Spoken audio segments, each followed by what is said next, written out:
hola, queridas amigas, amigos de Conversando Positivo. Estamos iniciando una nueva conversación acá en MCA Canal. Les habla Edgardo Fogel. Espero que estén muy bien en esta vida, en este mundo, en este planeta que se está moviendo tanto. Les quiero agradecer, como siempre, su gran participación, tantos comentarios que constantemente están enviando. Así que muchísimas gracias. Y bueno, hoy como siempre haremos un programa aportador, constructivo, relacionado con la nueva humanidad. Tenemos un gran invitado que ya lleva un buen tiempo siendo un gran activista consciente, yo diría, de esta nueva humanidad, transmitiendo mucha información de sabiduría. Eh, bueno, él, ustedes lo ven en pantalla, es Mario Sabán, que hoy día vamos a hablar del árbol de la vida. Mario, bueno, es un gran investigador, divulgador, escritor, profesor de Cábala, es doctor también en filosofía, antropología, psicología, historia, tecnología, teología, matemática aplicada. Bueno, investigador, profesor de Cábala, tiene especialización en la Cábala aplicada a la psicología, el crecimiento espiritual, director y creador de su escuela, la Escuela de Cábala Online, bueno, y muchísimos más. Un gran líder de estos tiempos, un gran maestro. Muchas gracias, Mario, por estar con nosotros y muy bienvenido.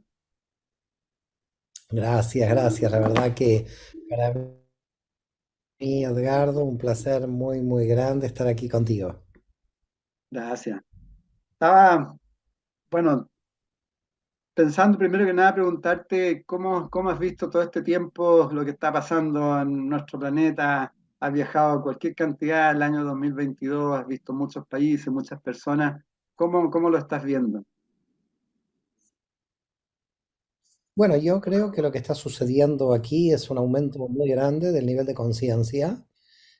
A nivel mundial, la gente está despertando. Cada vez hay más personas que entran en el mundo espiritual, que se están trabajando dentro de sí mismas. Y por lo tanto, lo que está sucediendo es que esto es un fenómeno que quizás se aceleró con la pandemia, porque en realidad la gente, bueno, estuvimos todos encerrados y allí mucha gente hizo un trabajo muy importante de autoconocimiento personal y por lo tanto la pandemia, ya te digo, aceleró ese proceso y el 2022, claro, eh, hubo un boom, podríamos decir, de intercambio, la gente quería volver a tomar contacto humano después de tantos meses de estar aislada. Pero lo que queda claro es que la gente ha tomado conciencia del trabajo honesto que las almas tienen que hacer con sí mismas y me parece que se está haciendo. Por supuesto, siempre hay grupos que van más adelantados en este campo, gente que ya hace muchos años está en el mundo espiritual y gente que todavía no ha despertado, hay de todo, pero lo que sí veo es que a nivel mundial hay un deseo de coherencia, un deseo de honestidad, un deseo de crecimiento y un deseo de crecimiento interior, ¿no? Creo que en el siglo XX la materia se ha desarrollado mucho, pero no ha dado respuesta al vacío que tiene mucha gente, al vacío existencial. Y a mí me parece que todavía sigue habiendo mucho vacío, todavía hay muchos jóvenes, hay mucho suicidio juvenil. ¿Por qué motivo? Porque hay una sensación de no saber por qué uno está en este mundo. Y, y puede ser la peor sensación que exista esta. Es decir, la peor sensación que alguien tenga es no saber qué hacer con su vida, que su vida no tenga ningún sentido, es que su vida no valga la pena, es realmente un drama, es una epidemia, ¿eh? Es una epidemia de esta época. ¿Cierto?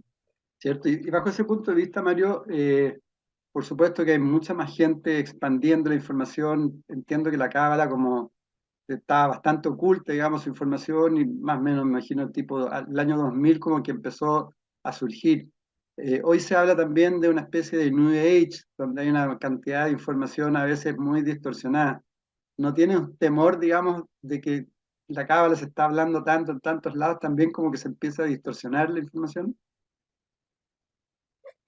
Es difícil, que se distorsione porque hay libros muy serios que se están publicando y aquellos que tienen un fundamento serio, que estudian todos los días, es difícil que se distorsione si hay una buena preparación. Lo que sucedía hasta ahora, que nosotros dentro de la Escuela de Cábala y Psicología hemos cambiado, es que existía un maestro que hacía un poco de gurú y le seguían todos. Nosotros quisimos formar maestros, por eso nosotros hemos creado una escuela de Mm. Cábala donde tenemos 2 años de diplomado, 2 años de maestría y durante 4 años una persona está profundamente entrenada y nosotros sabemos que está entrenada porque en el nivel de maestría tiene que saber ciertas materias, tiene que tener cierta lectura de material, que esa lectura yo te diría que en el nivel de maestría es obligatoria y entonces es más difícil que se popularice o se malinterprete. Se puede popularizar y malinterpretar por aquellos que dicen sé cábala porque escucharon 2 entrevistas, pero no leyeron ningún libro ni hicieron toda una carrera. Claro. Nosotros proponemos 4 años, podríamos decir, de una preparación profunda, de un conocimiento profundo de todos los temas, y creo que la gente se está formando seriamente. Y esa gente formada seriamente, a su vez, tiene una capacidad muy importante, no solo de transmisión del conocimiento, sino de el contenido profundo, el contenido avalado por siglos de tradición. Y ahora, Mario, esta información que se va pasando de boca en boca, también más todo lo que tú hablas de la literatura y libros, yo imagino que tal como es el trabajo espiritual, hay que experimentarlo también, ¿no? Eh, cómo se va experimentando también, o cómo ha sido principalmente tu trabajo, cómo ha sido tu despertar o tu camino bajo ese punto de vista en la experimentación con la cábala? Mira, un problema que tiene la experimentación es que no se puede medir, Mm, porque es una experimentación interna, no es un resultado externo. No es como una fábrica que uno fabrica algo y puede calcular lo que fabrica. cierto. La medición de la experiencia es imposible, la tiene que medir uno en su interior. Yo creo que uno puede medirla de acuerdo al nivel de paz interior que tiene. Si tiene una gran paz interior, puede medir ese desarrollo espiritual. Si una persona se dice espiritual y está ansiosa, depresiva y no tiene paz interior, realmente no está en la teoría, pero no lo ha puesto en práctica. Pero esto lo sabe cada alma. Nosotros Mm. no podemos juzgar cómo se siente cada alma, ¿no? Nosotros lo que podemos hacer es darle las herramientas para que el alma pueda despertar por sí misma. Entonces, en mi camino personal, yo he realizado un trabajo largo de autoconocimiento. Mi tesis doctoral en psicología tiene que ver con eso, con una sensación de explicación práctica, porque el árbol de la vida no es teórico.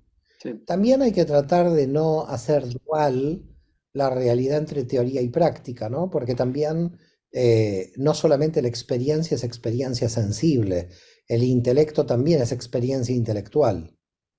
Entonces no hay que dejar el intelecto de costado como una teoría que no sirve, porque en realidad si tú no tienes un cambio de percepción de la realidad, tampoco puede funcionar la integración de la experiencia. Por lo tanto, no podemos hacer una dualidad de teoría y experiencia. Eso no lo deberíamos hacer. No lo deberían hacer los que están en la teoría, ni deberían hacerlo los que están en la experiencia. Porque el problema es que te puedes quedar en la teoría, es verdad, pero también te puedes quedar en la experiencia sin comprenderla. Es decir, si no haces un cambio de percepción supuestamente teórico, la experiencia que tú tengas no la puedas integrar porque no tienes cambio de percepción mental. Entonces, no hay una experiencia disociada de lo supuestamente teórico, porque cuando cambiamos el nivel de percepción mental, tenemos experiencia intelectual. Por lo tanto, la experiencia sensible y la experiencia intelectual tienen que ir de la mano. Si uno quiere dividir la experiencia de la teoría, está haciendo lo mismo que los teóricos.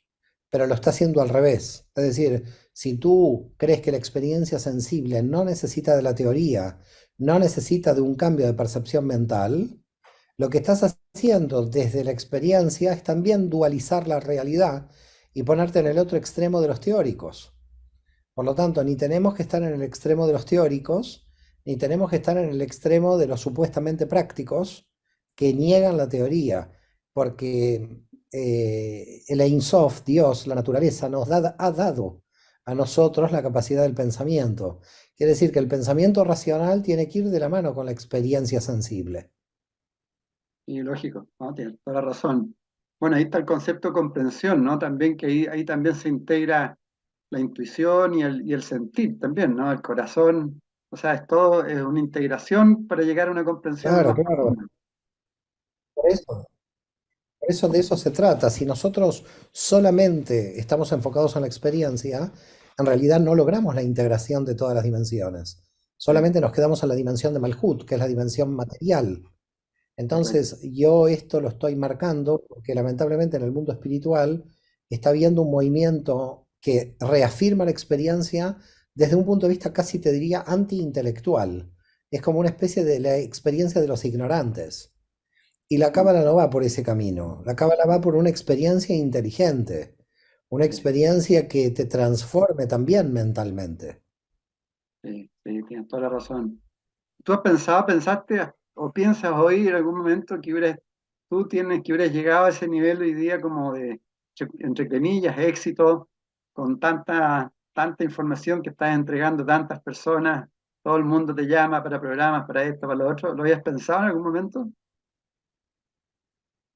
Mira, yo nunca pensé, para mí el éxito más profundo mío fue ser feliz siempre conmigo y tratar de hacer el trabajo interior. El exterior no quiere decir que no exista, no quiere decir que a uno lo... Para mí el exterior reafirma el camino interior de uno. Es decir, si uno se queda en la Mm, superficie exterior, está cayendo en una trampa y cuidado ahí con el ego. Entonces, lo que hay que tener cuidado es con lo que pasa en el exterior, tiene que ser una reafirmación del camino que uno está haciendo. Yo creo que el verdadero éxito es salir del éxito fracaso, porque yo creo que de todo se aprende, siendo un referente se vuelve la cuestión menos egoica y más responsable. Es decir, yo creo que a medida que la gente te va oyendo, tu grado de responsabilidad para mí va aumentando. Entonces ya te sientes que ya no eres responsable solamente de ti mismo, sino que además el efecto de la comunicación que tú realizas puede cambiarle la vida a alguien. Entonces, a mí, por supuesto, da gran alegría que la luz se expanda, pero al mismo tiempo me da una situación de mucha responsabilidad, cada vez más te diría. No llego a la severidad con esto que te estoy diciendo, tampoco me pongo severo, lo tomo natural, pero creo que estamos haciendo muchos el trabajo, ¿no? Yo me considero parte de una generación donde hay muchos maestros haciendo este trabajo y habrá más. Es decir, que yo no considero que estoy haciendo solo el trabajo. Hay mucha gente, muchas culturas que están haciendo un mundo diferente. No es fácil, no es fácil. Las coordenadas de las instituciones políticas, sobre todo, mm, van muy detrás del cambio de nivel de conciencia, muy detrás. sí. Y vamos a ver realmente el desafío, porque por ahora estamos diversos grupos manifestando este cambio de conciencia, pero creo que va a llegar un punto donde las estructuras políticas van a tener que tomar cartas en el asunto y darse cuenta de que realmente queremos un mundo diferente, más allá de las ideologías. Para mí las ideologías han terminado. Es decir, no hay ideología. Estamos en el siglo XXI donde la gente quiere vivir feliz y quiere ser honesta. La gente se cansó de las mentiras. Hemos Mm, tenido muchas mentiras ideológicas. Y así como hemos tenido muchas mentiras teológicas, la nueva teología ahora se llama ideología, que son las teologías modernas, es decir, las ideologías son las teologías sin Dios. Por lo tanto, operan en el mismo nivel que los sistemas teológicos medievales, ¿no? Entonces, yo pienso que el ser humano está agotado de la política en general. Mira, en toda la gira del 2022, lo que me quedaba claro en toda la gira y en todos los países es que la gente se quejaba de sus dirigentes políticos. Y entonces eso es un síntoma de un gran cansancio por parte de la sociedad, de que está cansada que que la engañan, y realmente como el cambio de nivel de conciencia a nivel espiritual es un trabajo de honestidad interior, ahora la gente también quiere honestidad exterior. Entonces yo creo que estamos por el buen camino. Creo que la sociedad está exigiendo honestidad exterior también. Sí, sí. Bueno, está quedando todo al descubierto, ¿no? Las corrupciones, los políticos, todo. Ya Así es, no hay así cómo es. ocultarlo ya. Así es. Bueno, en la Cábala tenemos una frase de hace muchos siglos que dice, todo lo oculto tiene como destino la revelación. Sí, clarísimo. Bueno, hablando de la cábala, he intentado profundizar un poco en el árbol de la vida y me ha impresionado eh, cómo de alguna forma va entregando toda la información que también se habla respecto a la creación eh, y cómo y las distintas características que va teniendo esta creación. Es bien impresionante. Si quieres podemos ir profundizando un poco el árbol de la vida, que se llama también el árbol sefirótico, ¿no? De 10 sefirot, que son de alguna forma las emanaciones de Dios. Si quieres si quieres partes con un concepto como global y podemos ir viendo rápidamente las 10 sefirot. Bueno, mira, el árbol de la vida es un mapa, yo muchas veces lo llamo el GPS del alma, en Sí. el sentido de que marca, digamos, un modelo muy potente para el autoanálisis personal, para el autoconocimiento. El árbol de la vida se divide en 10 dimensiones, pero nosotros en la tradición de la Cábala tenemos dos formas de estudiar el árbol de la vida. Una forma es lo que se llaman dimensiones de la derecha, dimensiones de la izquierda y dimensiones del Ah, centro, del pilar del medio. Las dimensiones de la derecha son expansivas, las dimensiones de la izquierda son restringidas y las del pilar del centro hacen equilibrio de oscilación entre la derecha y la izquierda. Pero sobre todo también se utiliza el estudio por tríadas, que a mí me gusta mucho, que son Malhut y la tríada inferior, la tríada intermedia y la tríada superior. Estas 10 dimensiones representan, podríamos llamar, están alojadas dentro del cuerpo, porque el cuerpo al final es el que sostiene, digamos, todos los niveles de energía del alma, y va de mayor a menor en densidad, es decir, la más baja de densidad es la percepción de la materia, es Malhut, y luego vas ascendiendo en diversas dimensiones, donde en Yesod, por ejemplo, tienes la realidad social, la sexualidad, la pareja, la familia. En Od tienes el lenguaje, cómo llegar al otro, los desequilibrios de la mentira, porque cada una de las sefirot tiene un equilibrio o desequilibrios. Y lo que tratamos de hacer en cada dimensión es tratar de corregir los desequilibrios que vemos en cada dimensión. Luego mm, tenemos Netzach, la cuarta dimensión, contando de abajo, que tiene que ver con la expresión artística, con la música, que tiene que ver con lo que podríamos llamar el lenguaje emocional, la revelación de las emociones. Y estas cuatro inferiores son las que yo llamo de revelación, ¿no? Porque por ahí nos ven, por la materia, por nuestro cuerpo, por nuestras relaciones, por nuestro lenguaje y también por nuestra canalización emocional. Y luego tenemos 6 dimensiones superiores, Tiferet, Geburah, Gesed, las voy a traducir al castellano. Tiferet quiere decir la belleza, que es el centro del amor, el mm, sentimiento del amor, pero fíjate, ¿no? El amor propio, es decir, es la autoestima, lo que tenemos en la Tiferet. Luego tenemos Geburah, los límites. ¿Qué límites? ¿Cómo saber decir que no? Porque no podemos todo, entonces hay que decir que no. Luego tenemos Gesed, que es saber decir que sí, la misericordia a los demás y a nosotros mismos. mm, Y luego subimos y ya tenemos lo que podríamos llamar la tríada mental. La Binah es la organización mental, la mente racional. La Jochma es la intuición, el conocimiento intuitivo. Y finalmente Keter es la posibilidad de comprender que tenemos un espacio vacío que nos da la oportunidad de recibir información de fuera. Es decir, para la cábala los sistemas no son cerrados, somos asimétricos, en el sentido de que tenemos como un agujero donde pasa la información. Así como nuestro cuerpo tiene en las orejas un agujero, que son los oídos, la nariz tiene dos agujeros, la boca es un agujero. Fíjate que nosotros vivimos por nuestros agujeros. Es decir, si no tuviéramos agujeros estaríamos muertos en pocos minutos. Claro. Entonces, ¿qué está diciendo la Kabbalah? Que el alma también está agujereada por dentro, que tiene un vacío dentro, pero que si tú percibes bien la oportunidad de ese vacío, por ahí entran las energías del conocimiento con el que tú vas a trabajar de tu árbol. Es decir, el sistema es asimétrico porque permite en Keter, la dimensión más alta, abrirse a la información del infinito.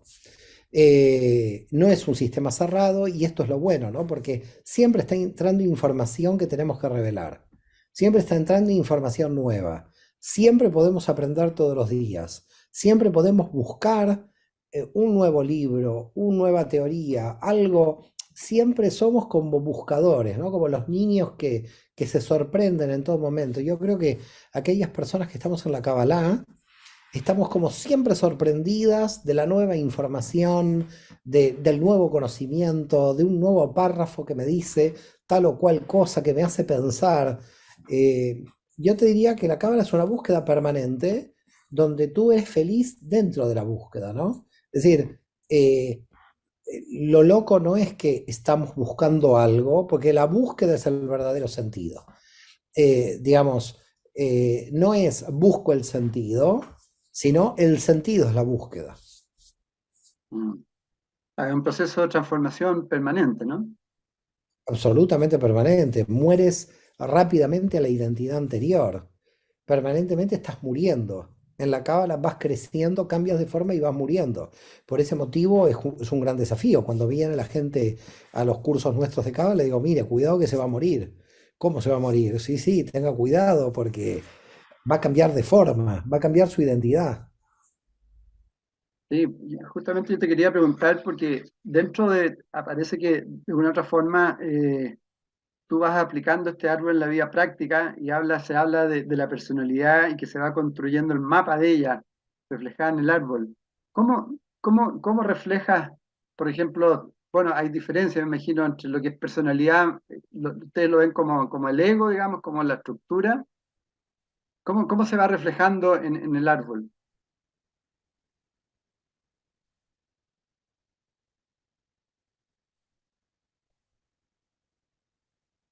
Bueno, lo que pasa que se va reflejando como información. Tenemos que primero tener conciencia realmente de cómo nosotros operamos en nuestra realidad, ¿no? Es decir, si no sabemos cómo operamos en la realidad, es muy difícil. Claro, Sinceramente, tenemos que tener una autoconciencia. El árbol puede hablar luego de que nosotros hicimos el trabajo de tener conciencia y llevar a ese mapa la información práctica que nosotros tenemos, ¿no? por ahí va, claro. O sea, hay un trabajo previo. Estoy con problemas acá eh, voy a mostrar,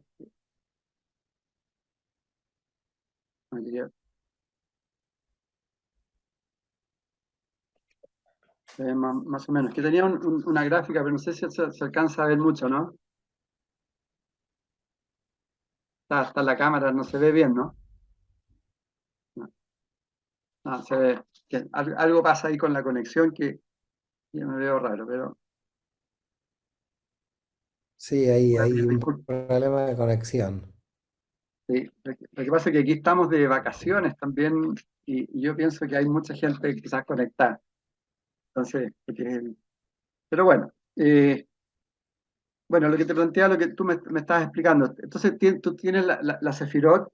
Ahora, yo lo veo también en términos como cósmicos, ¿no? Porque Keter, cuando habla la corona, de alguna forma, cuando ahí también hablas del origen, ¿no? Del origen divino, del origen del universo, se plantea. Y eso se plantea igual que muchas. teorías que hoy día se escuchan también respecto a la explosión y todo. ¿Cómo lo ves tú, el origen? Bueno, a ver, desde el punto de vista de la Kabbalah, el origen es el Tzimtzum, la autocontracción. Nosotros sabemos que hemos nacido de alguna manera de una concentración de energía dentro del infinito. Y también los cabalistas se atrevieron, podríamos decir, a indagar hasta dentro del infinito, ¿no? Lo que llamamos Searot, las iluminaciones, vibraciones dentro del infinito. Realmente la intuición de los cabalistas llegó muy lejos en el análisis cosmogónico. Yo creo que Sí, sí, todavía no hay suficientes trabajos de investigación en cosmología y cosmogonía en relación a dónde llegaron los cabalistas. Han sido precursores de la física. Mira, yo he tenido una reunión con el doctor David Chow, catedrático emérito por la Universidad, profesor de física cuántica. ¿Eh? Él ya está retirado y él hizo un curso dentro de nuestra escuela haciendo un paralelismo entre la física cuántica y la cábala, mostrando cómo la cábala del bueno, siglo XI se había adelantado a muchas de las intuiciones que la física cuántica hoy está trabajando. 10 siglos antes, prácticamente, de la física cuántica, la cábala ya trabaja este conocimiento. Por lo tanto, te diré que es impresionante lo que los cabalistas tienen el conocimiento al que ellos pudieron acceder. correcto. Bueno, también tú hablaste del Hogmas y el Binah. Ahí se ven la parte femenina y masculina también entre como activo-pasivo, ¿no? La parte derecha, izquierda, también se va Así es, representando. así es, bueno, Padre, y eso, ahí claro, viene claro, bueno, lo masculino, sí, lo masculino es lo expansivo, lo femenino es lo restringido y siempre hay una oscilación constante entre expansión y restricción en todos los órdenes de nuestro universo. correcto. Y la idea es llegar a un equilibrio, una balanza, una integración, ¿no? Bueno, a ver, es difícil el equilibrio. Al equilibrio en realidad no se llega nunca, porque el propio crecimiento hace que se desequilibre el sistema. Nosotros tenemos que encontrar paz en el desequilibrio. Mm. Y después, por ejemplo, viene, tú ya algo planteaste, el Gesed, que es la misericordia, la grandeza, la Geburá, ¿no? Eso es la justicia, la valentía. ¿Cómo esos puntos también se van trabajando en lo personal, volviendo un poco al trabajo interno? Por ejemplo, ¿cómo Claro, aplica claro. Sí, cómo, totalmente. La Geburá. La Geburá es la disciplina, ¿no? La autodisciplina. Cómo aplicar los límites. Límites a los demás y límites a nosotros mismos. Que a veces es muy difícil porque uno siente que poner un límite es como no dar al otro lo que querría darle. Pero bueno, nosotros estamos en un mundo limitado, en un mundo finito. Y por lo tanto, como estamos en un mundo limitado, también nuestro dar es limitado. Entonces, tenemos que saber poner un límite, ¿no? En hebreo se llama dai, basta, hasta aquí hemos llegado, ¿no? Es decir, claro, en la tradición de la Pascua hebrea decimos dayeinu, con esto ha sido suficiente, ¿no? sí, Entonces, sí, cuando decimos suficiente en Geburá, estamos diciendo, bueno, hay un límite, esto es suficiente, con esto yo me conformo, ya estoy tranquilo, digamos. correcto. Lo otro que me llama la atención también el mensaje, la victoria de la vida sobre la muerte. ¿Cómo aplica el mensaje? Bueno, en realidad, Netzach, que también se traduce como victoria o eternidad, implica la posibilidad de comprender que somos un continuo de información. Es decir, que no solamente estamos encerrados en un yo, sino que podemos ampliarnos más allá de nosotros. Es decir, nosotros tenemos una función siempre de salir de nosotros mismos, de trascendencia. Por eso todo lo que existe en el universo existe en función de algo fuera de ese instrumento. Es decir, si tú te pones a pensar todo lo que existe, existe porque cumple una función. Si no, no existiría. claro. Entonces, nuestras almas también existen para cumplir una función. Y cómo se relaciona con el Hod, que en el fondo ahí se habla, ¿no? De la eternidad del ser, ¿no? Bueno, en Hod lo que pasa es, viene de Odá, es una palabra muy hebreo, que es el agradecimiento, es el poder de la valoración de las cosas, porque cuando tú agradeces, estás valorándolo, la conceptual, estructura nuestra capacidad de información, es donde se crean las ideas, donde se estructuran las ideas, los conceptos. El pensamiento se estructura en Binah, mucho más arriba, pero en Od se estructura nuestro lenguaje. Y los místicos siempre tuvieron un gran desafío en Od, porque siempre el desafío fue cómo poner en lenguaje, cómo poner en conceptos la realidad, ¿no? Siempre fue muy difícil para los místicos y en la Cábala ha sido un trabajo denodado, el trabajo que hicieron a través de la historia los místicos para poner en palabras realidades ocultas, invisibles. ¿Cierto? ¿Y qué significa en ese caso también el yesod? ¿Qué significa el fundamento? ¿Qué significa el fundamento?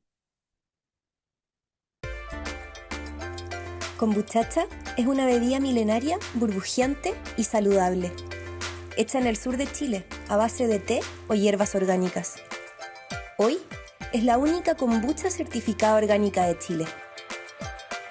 Desde sus inicios, Kombuchacha es una bebida entretenida.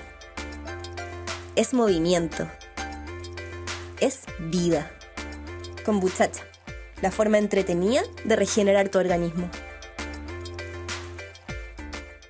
Bueno, fundamento quiere decir la familia, la pareja, fundamento quiere decir mi relación con los demás, mi capacidad de aprender de los demás. Se dice que es sabio quien aprende de toda persona, es decir, que no es que tenés que aprender de un maestro, toda alma puede ser tu maestro en momentos determinados de tu vida, y entonces en la IESOD tienes que estar muy alerta, alerta en el buen sentido de la palabra, de qué información te está trayendo cada alma como maestra. Por eso la relación social, por eso la espiritualidad de la Cábala no es una espiritualidad de fuga, donde uno se va a un monasterio y lo abandona todo, sino es una espiritualidad de compromiso con la materia y con la gente. Es una espiritualidad en relación social, en relación con la gente. Mm, Claro, ahí se junta y el Malkut también se habla de la voluntad. ¿Cuál es la importancia de la voluntad en el desarrollo espiritual para ti?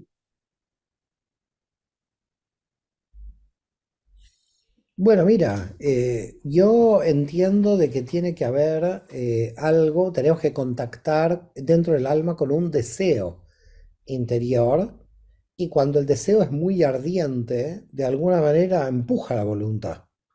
Es decir, cuando uno no tiene mucho deseo, la voluntad empuja el deseo.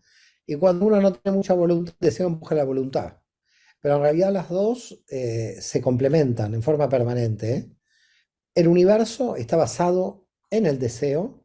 Por supuesto, está basado más arriba en la voluntad del infinito de crear el universo. Pero esa es una voluntad desconocida, oculta. Pero lo que se instauró aquí en el vacío del universo es el deseo. Y por lo tanto el deseo mueve la voluntad, porque ¿qué quiere decir el deseo? ¿Deseo de dar o deseo de recibir? Deseo en relación con un vacío, a un vacío que quiere ser llenado. Entonces cuando alguien desea algo, es que quiere ser llenado de algo, porque en algún aspecto está vacío. Entonces el deseo te empuja de alguna manera a entrenarte en la voluntad.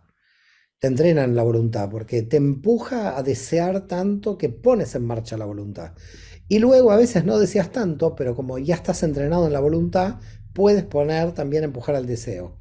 Por eso digo que deseo y voluntad se retroalimentan en forma permanente, porque cuando uno tiene poca voluntad, el deseo lo mueve, y cuando uno tiene poco deseo, la voluntad lo mueve. Pero es un deseo más profundo, ¿no? Porque uno puede estar deseando muchísimas cosas que son más como de la superficie, ¿no? Quizás tiene que ver algo más con la Bueno, convicción. no, A mí claro. muchas veces muchas veces preguntan personas, bueno, pero ¿cómo llego a sentir, a tener fe, por ejemplo? No se trata solamente de desear nomás, ¿no? Claro, lo que pasa es que la gente que quiere tener fe, yo diría que no busque la fe, porque en realidad es en el entrenamiento cotidiano donde aparece esto, no es en una búsqueda intelectual. Es decir, cuando hablamos de fe, a mí no me gusta la palabra fe porque yo prefiero la palabra en hebreo emuná, que quiere decir confianza. Entonces, cuando uno confía, cuando uno se entrena, confía, ¿no? Fíjate que la palabra emuná viene de la palabra hebrea imun, que quiere decir entrenamiento. Entonces, si usted entrena, va a tener más confianza. Ahora, que le venga la fe teórica, y bueno, es muy difícil. Puede pasar una iluminación, pero yo soy más partidario de la fe, de la confianza trabajada, del entrenamiento de todos los días. Yo creo que la luz, la iluminación llega y te encuentra en el trabajo, en medio del trabajo, ¿no? Es decir, tú puedes estar iluminado en escribir un libro, pero si no estás escribiendo el libro, te llegó la iluminación, pero te llegó para nada, porque no estás escribiendo el libro. Puede ser que te sientes y no te parezca nada, pero si la luz te ilumina justo cuando estás escribiendo el libro, lo puedes escribir. Pero si tú no estás escribiendo el libro, la iluminación se pierde. Entonces, la iluminación, hay mucha gente iluminada, pero poca gente trabajada. Y hay una segunda parte en el mundo espiritual que es cuando decimos la persona ha despertado. Bueno, pero después de despertado tiene que ir a trabajar. Pero la segunda parte a la gente no le gusta, porque no le gusta el trabajo interior, el trabajo de estar viendo qué desequilibrio tiene cada uno. ¿Para qué me voy a ocupar de mis desequilibrios si puedo estar mirando la televisión y haciendo otra cosa? Entonces me olvido de mis desequilibrios y mis desequilibrios siguen ahí permanentemente molestándome y desequilibrándome. Por lo tanto, hay un trabajo que el alma tiene que asumir, la espiritualidad es un trabajo de todos los días. La gente cree que es bueno contactar con algún don o con una fe. No, ni es ninguna fe ni contactar con ningún don. Es tratar de revelar la luz detrás de la materia, de todos los días, en las acciones prácticas. ¿Qué luz hay oculta detrás de la vida cotidiana? Mm, sí, cierto.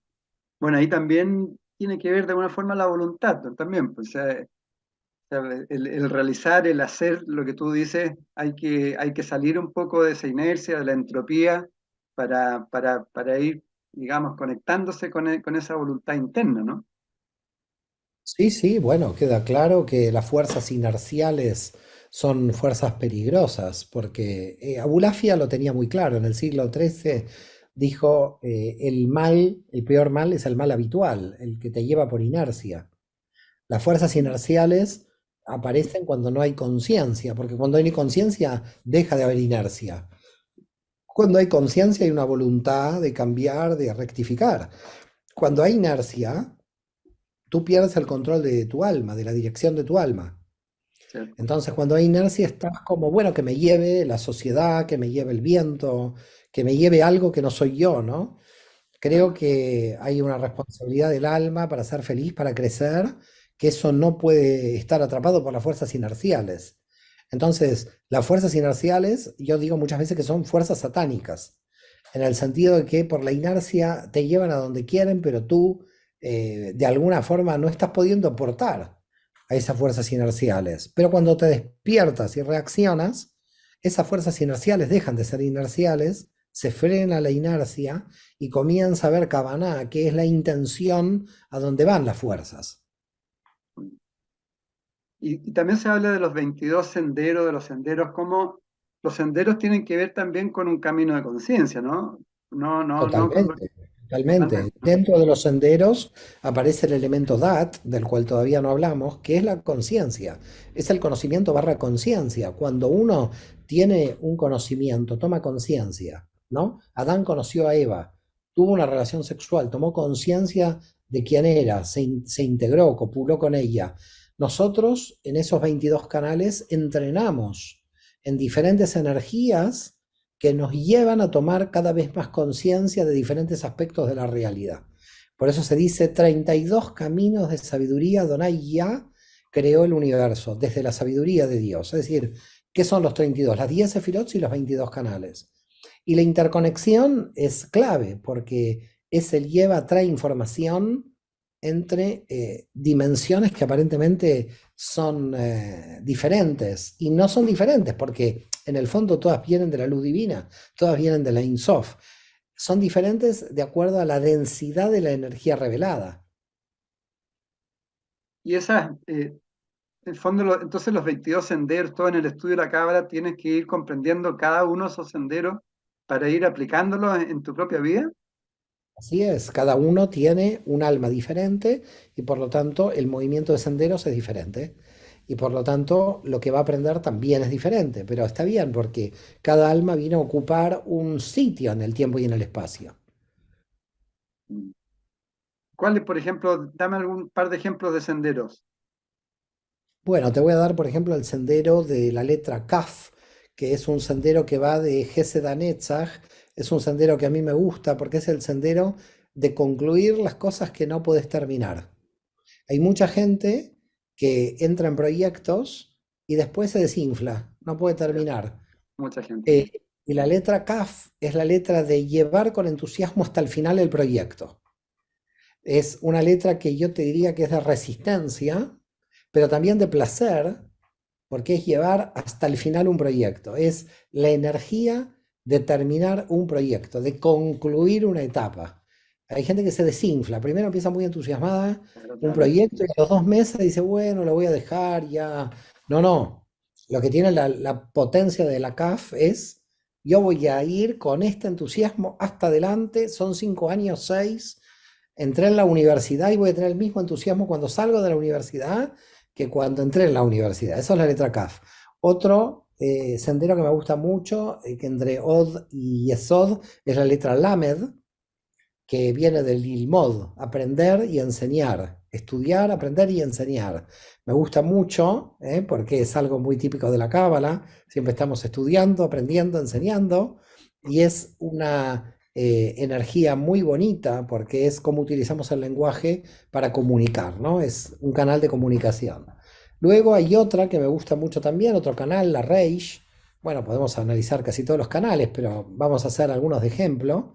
El canal Reish es muy, muy bonito porque es de Tiferet a Yesod, y el canal Reish viene de Rosh, que quiere decir cabeza, y es cómo ser líder de tu propia alma. Ese es el canal Reish. Cómo Como ser ser líder de líder. tu propia alma. De tu propia alma, porque no puedes ser líder de los demás, líder de tu propia alma. Entonces dice, ¿cómo ser Rosh de uno? Y la cuestión, y para traducirlo a la gente que no sabe hebreo, cómo ser cabeza de uno mismo, sería cómo pasar de Yesod a Tiferet. Yesod es el ego todavía inmaduro que tiene que madurar en el yo de la Tiferet. Quiere decir que en realidad la raíz es el camino hacia la madurez del yo, con lo cual es otro camino muy interesante. Bueno, todos los senderos de los 22 senderos, que son equivalentes a las 22 letras hebreas, son muy interesantes, se estudian en cursos en la Cábala, también se estudia dentro de libros, y son muy interesantes porque son energías que a veces no sabemos conceptualizar y no sabemos que las tenemos débil o nos falta, ¿no? Y Sí, entonces uno se entrena conociendo estas energías. sí. Bueno, ahí entonces, a través del conocimiento de estos senderos, se va autoobservando, ¿no? Y ahí se va conociendo más respecto a sus debilidades, fortalezas, etcétera, ¿no? Así es, se va autoconociendo cada vez más hasta que llega un momento que uno se aburre de autoconocerse, que es un momento donde uno pasa a lo cosmogónico. Porque en la Cábala no estamos todo el día autoconociéndonos. Cuando ya tenemos un conocimiento muy grande de nosotros, pasamos al cosmos. Porque ahora lo que queremos es conocer el universo entero. Y Claro. eso es muy importante, porque en la psicología siempre es autoconocimiento, autoconocimiento, autoconocimiento. Y la gente viene para el autoconocimiento. Y no está mal, porque es uno de los fundamentos de la Cábala. Pero hay que tener cuidado que con tanto autoconocimiento uno se vuelva muy autorreferencial en todo momento y no salga de sí mismo y caiga en el egoísmo del autoconocimiento. Entonces, para no caer también en ese desequilibrio, hay que ponerle un límite al autoconocimiento para pasar al conocimiento del cosmos, para pasar al conocimiento del universo. ¿Ok? Entonces, por eso entramos en lo cosmogónico, porque tenemos que descentrar el yo. Por lo tanto, nos autoconocemos para conocernos más, para conocer más el yo, para en una primera etapa como la psicología reforzar el yo, pero después tenemos que descentrar el yo. Entonces tenemos que ir dejándolo ya tranquilo al yo, y ya no estar obsesionado de autoobservación constante.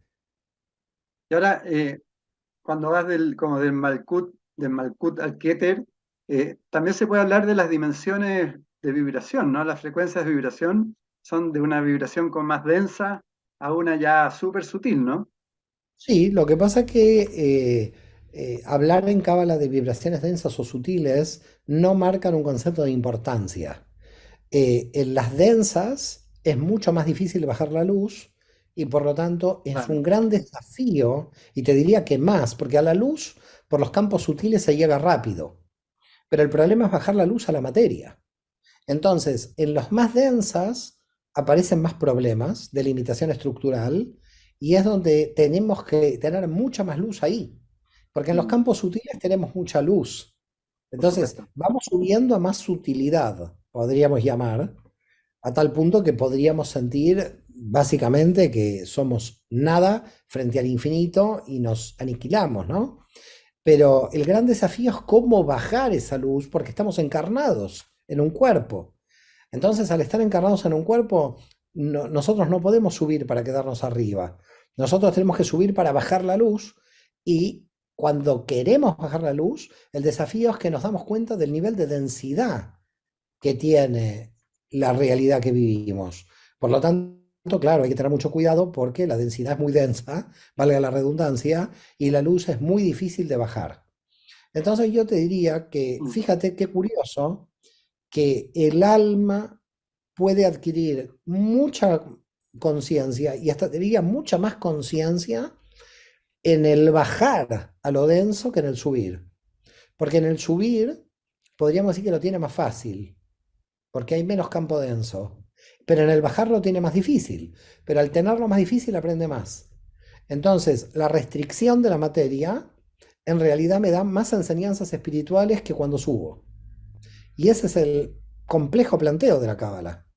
El complejo planteo de la Cábala es, mientras más estás bajando a la materia, viendo cuántas limitaciones, cuántas frustraciones te podría causar la materia, por esa densidad que tienen las dimensiones inferiores, es donde más trabajo de luz tienes que hacer. Bueno, y también muchas sabidurías plantean lo que tú estás diciendo, en el sentido de que por algo estamos aquí en la materia, ¿no? Tenemos que experimentar en la materia y a través de esa Uf, materialización vamos aportando también a la creación, ¿no? A través de nuestras propias experiencias. eso no podemos subir en forma indiscriminada, tenemos que en un punto poner un límite y bajar, porque es que si seguimos subiendo de manera indiscriminada nos podemos perder en la luz. Y cuando alguien se pierde en la luz, termina en la oscuridad. Es decir, que también hay oscuridad por tanta luz. Es cierto. Sí, parece re extraño, pero es cierto. Pues Y también se es, plantea que las estructuras de la Sefirot van creando como una forma espiritual, ¿no? Le llaman, entiendo, Farsuf. eh, entiendo, así van es, creando como mundos, ¿no? Ahí está el hombre, digamos, los niveles del alma, ¿no? así es, así es. Los niveles del alma, los niveles de toda la realidad. En los Partsufim, en las estructuras de los rostros divinos, están concentradas las informaciones de las energías cosmogónicas. Nosotros estudiamos todas las estructuras del universo porque después, a nivel fractal, se van a dar dentro del alma. El alma, desde el punto de vista de la Kabbalah, corresponde a como un pequeño universo de representación de esas energías. Por lo tanto, y esas energías están estructuradas y la Kabbalah estudia esas estructuras. Se los llama parzufim o rostros divinos a las estructuras que estudia la Kabbalah y vemos la dinámica de cómo se mueven estos rostros, que son ni más ni menos, como tú decías, el pasar de los campos más sutiles a los más densos. Vamos viendo cómo se va haciendo densa la energía. Mm. Claro, va pasando lo que yo leí, por lo menos, mundo de la emanación, mundo de la creación, mundo de la formación, mundo de la acción, y ahí va pasando. Y eso son distintas vidas que tienes que ir desarrollando, experimentando para poder ir, digamos, viviendo esas distintas formas del alma, ¿no? Bueno, si puedes hacer todo el trabajo en esta vida, perfecto. Hay gente que lo hace en una hora o en una sola vida. Sí. Los que estamos en varias vidas es que los estamos haciendo mal. Sí, pero es un gran trabajo, ¿no? Primero Sí, sí, un el gran despertar, el trabajo. darse cuenta. Es un trabajo muy bonito, un trabajo que da una gran satisfacción, vivir feliz con uno, ¿no? Muchas veces yo digo, uno con una pareja se puede divorciar, ¿no?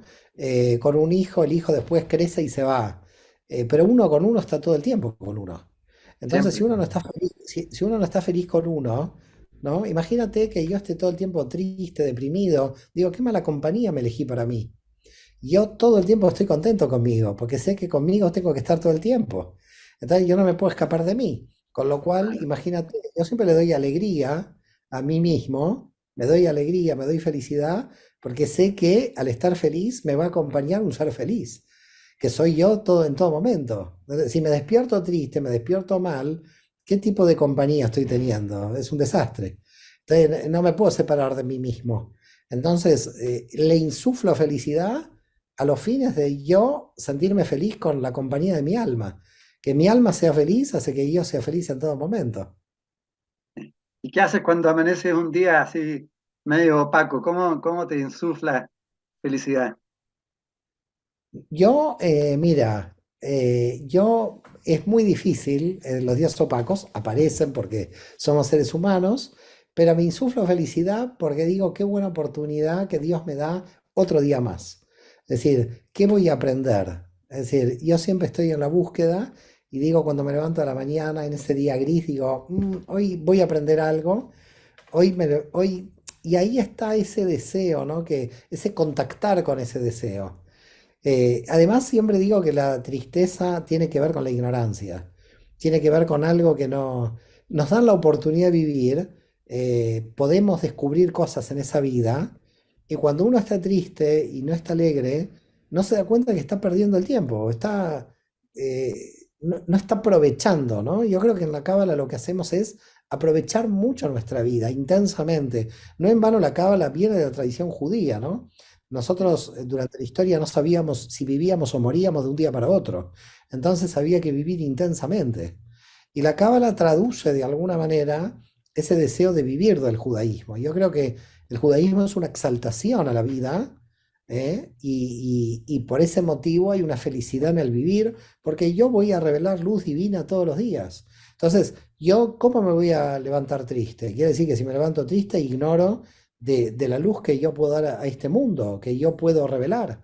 Si yo pienso que todos los días puedo revelar luz, mi tristeza es una tristeza que no tiene ningún sentido. Toda la razón, toda la razón. ¿Y cuál es, Mario, cuál es la importancia de conectarse a los mundos invisibles también?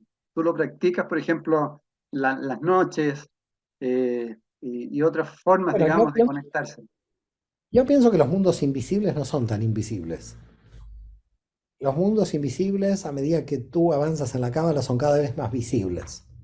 Entonces, como son cada vez más visibles, no necesitas formas de conexión, porque esos mundos invisibles los estás viendo cada vez más. Al principio, los que necesitamos, al principio, formas de conexión son porque no tenemos contacto con el mundo invisible. Entonces quieres conectarte con ese mundo invisible a través de la meditación, a través del estudio, pero luego te das cuenta que todo el mundo invisible se te vuelve casi visible. Entonces prácticamente no necesitas herramientas de conexión en ese nivel. O sea, no tienes ninguna duda de que somos mucho más que este cuerpo físico y que cuando se nos acaba la vida finita de este cuerpo, somos más, ¿no? No, es que no es que tengo duda, es que lo experimento. No es una duda Correcto. intelectual, no es un pensamiento, es una experiencia de luz permanente. No, no es que no tengo ninguna duda, porque intelectualmente mi mente puede tener dudas, pero no es una cuestión de la mente, es una cuestión del sentir que me siento dentro de la luz. Es decir, cuando uno se conecta con lo invisible como visible, es porque uno como visible de alguna manera conectó con su parte invisible interior. Es claro. decir, cuando uno conecta con su parte invisible interior, lo invisible del exterior se vuelve visible. Mm, interesante, sí.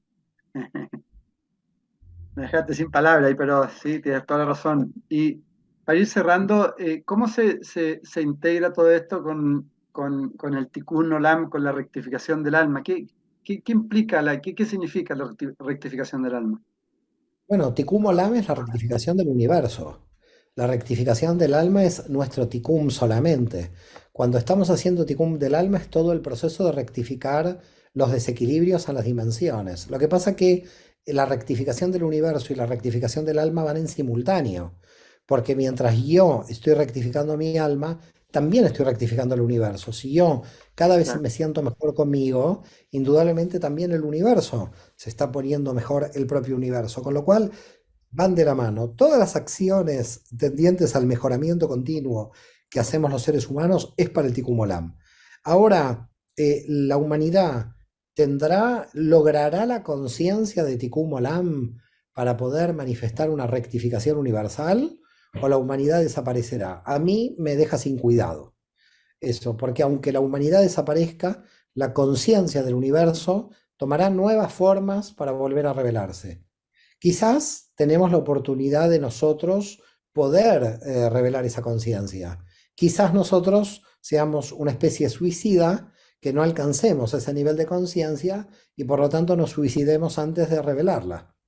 Pero te vuelvo a reiterar, me deja sin cuidado que sea la humanidad la que haga esa rectificación, porque la conciencia si no va a tomar otras civilizaciones para hacer esa rectificación. Tenemos la oportunidad que como especie la podríamos hacer, pero no me queda claro si somos conscientes de que la estamos haciendo o no. mm, claro, claro. Tenemos una conciencia infinita que no, que es inmortal, pues infinita. La conciencia se va a revelar igual, a pesar de la humanidad. Ahora, ¿la humanidad tiene la oportunidad de revelar la conciencia? Perfecto. La verdad que un placer muy grande esta entrevista, un gusto enorme estar aquí y para mí, bueno, después de tanto tiempo que hemos programado, una gran felicidad, querido amigo. No, gracias a ti. Disculpa la conexión que ha fallado un poquito, Tranquilo, pero tranquilo, no hay problema. no, muchas gracias a ti y felicitaciones con todo lo que estás realizando y inspirando a tantas personas. Un abrazo Gracias, muy cuídate. grande. Un abrazo, Gracias, Edgardo. gracias. Gracias, amigo. Ahora, shalom. Shalom. Gracias a todos.